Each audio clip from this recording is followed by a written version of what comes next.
Before the patient and his daughter come in, I thought it would be useful to review the case. Mr. Jack McTeer was admitted 6 weeks ago with delirium secondary to an infected leg ulcer. Doctors Edelman and Sikowski attended to treat the infection and recommended amputation of the leg. Mr. McTeer was initially very resistant to the amputation. Dr. Edelman was concerned about possible depression and decision-making capacity and consulted with psychiatrist Dr. Ormerod.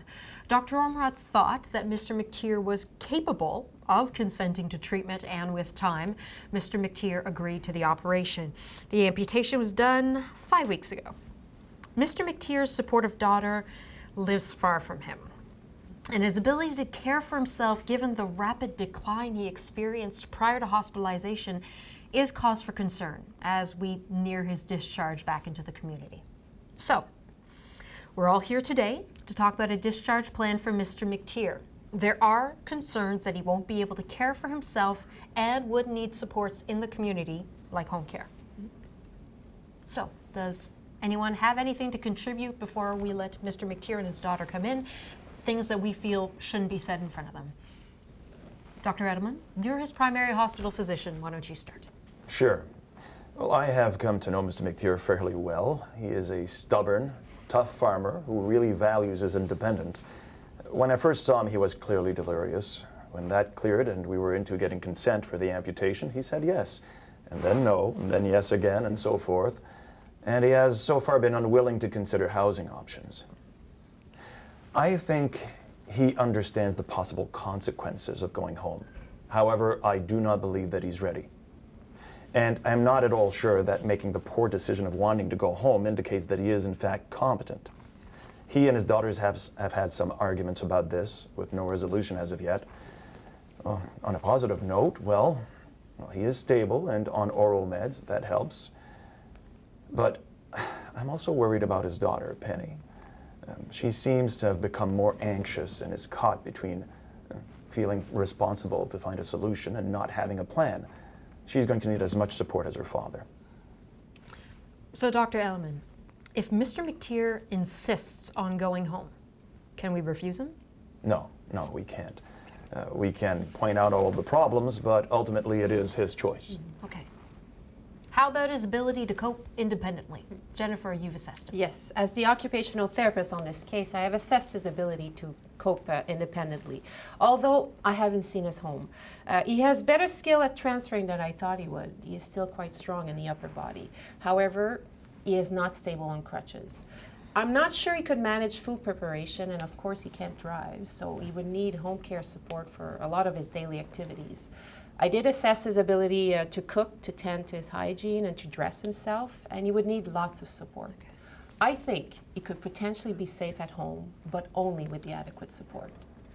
And I do agree, he is very stubborn.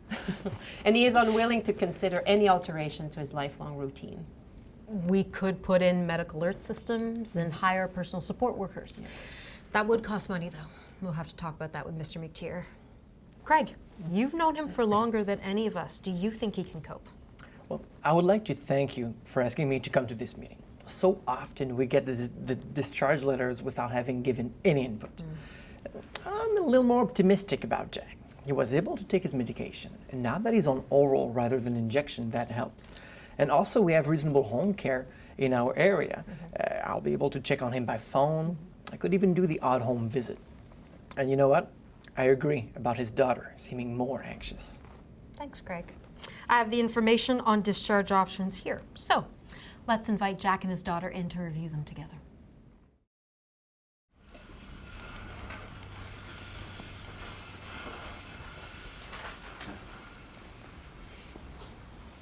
Hello, Mr. McTeer. Mrs. Simmons, we're really grateful you could come as well. Well, I did take a vacation day. So what's all this about? The Inquisition? By no means, Mr. McTeer. Since you are recovering well, we thought we should all have a discussion about what the next steps in your recovery are.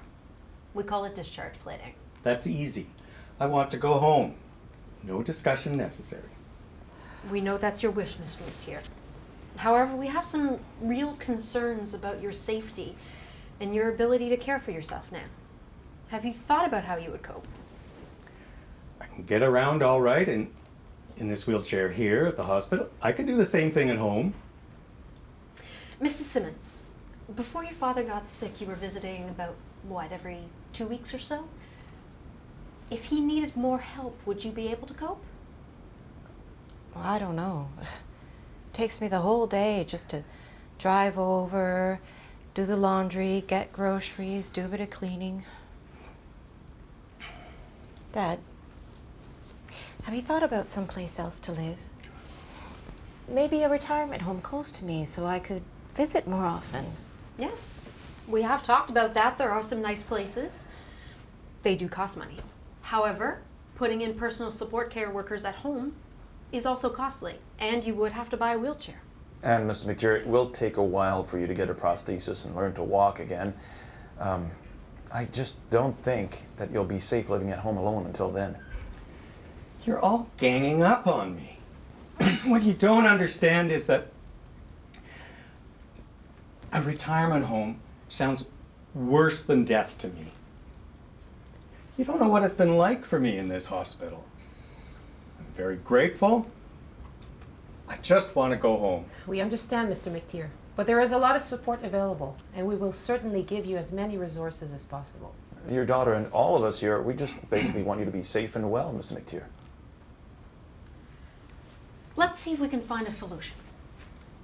We could put in support services at home, and you could see how you could make out for a trial period. That would let you experience the difficulties, and then you would see how you would cope. You may have to pay for some of this, Mr. McTeer. Also, would you be willing to visit some of the retirement homes in your daughter's area? I'll give you the chance to talk to some of the folks there. They might be better than you think. Well, I could take some time off and come with you, Dad.